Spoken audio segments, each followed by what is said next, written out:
આપણી જ બધી વસ્તુ હતું, પણ જેટલી વસ્તુ આપણે છોડી દીધી એ બીજા જેટલા લોકોએ અપનાવી એ બધા સુખી છે.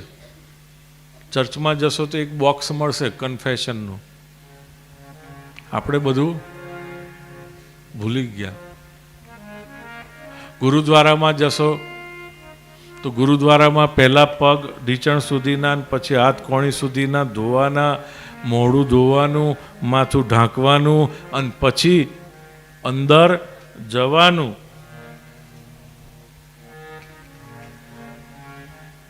વાહે ગુરુજી કા ખાલસા, વાહે ગુરુજી કી ફતેહ. જો બોલે સો નિહાલ, સત શ્રી અકાલ. એમને એમ ન બોલાય માથું ઢાંક્યા વગર. મર્યાદાનો ભંગ કહેવાય.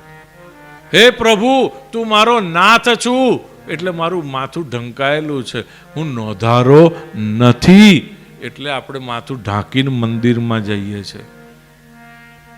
અત્યારે તો આપણે કાળકામાં બનીને જ નીકળી પડ્યું. તમે જુઓ રોજ સવારે કોઈ પણ મંદિરમાં એટલી કાળકામાં આવો અવતારી ગઈ હોય જેની વાત ના પૂછો.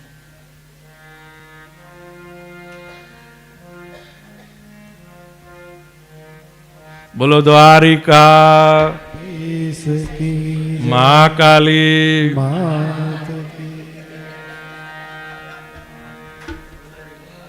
હે હા, પોતાની જે તો બોલે જ ને બધા.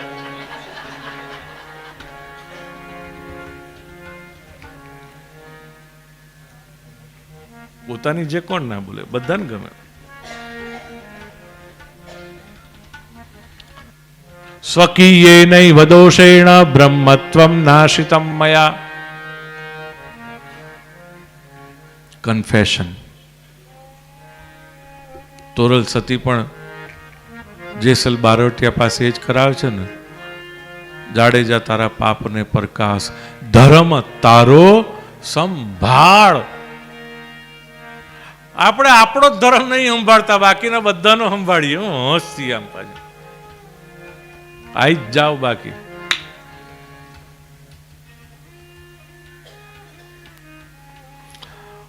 ધુંધુકારી ને પ્રેતમાંથી મુક્તિ કેવલ શ્રીમદ ભાગવતજીના માધ્યમથી મળે છે.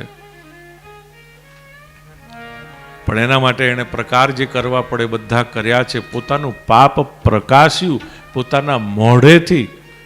આપણને પણ 7 દિવસ એટલા માટે મળ્યા છે વાલા કુટુંબીજનો કે પહેલા 6 દિવસ જે 6 દોષો છે એનો સ્વીકાર કરીએ તો એક દિવસે એક દોષ જાય. એ એક દોષને સ્વીકાર કરી ભગવાનને અર્પણ કરવાનો, તો એની જગ્યાએ એક દિવસે રોજ એક ભગવાનના ગુણ એની જગ્યાએ આવી અને વસે. અને પછી 7મે દિવસે ગુણી સ્વયં, આ 6 ગુણ જેના છે તે ઐશ્વર્ય, વીર્ય, યશ, શ્રી, જ્ઞાન અને વૈરાગ્ય, એ ભગવાન સ્વયં આપણામાંથી પ્રગટ થાય. બોલો નર નારાયણ દેવ કી જય, સત્યનારાયણ દેવ કી જય.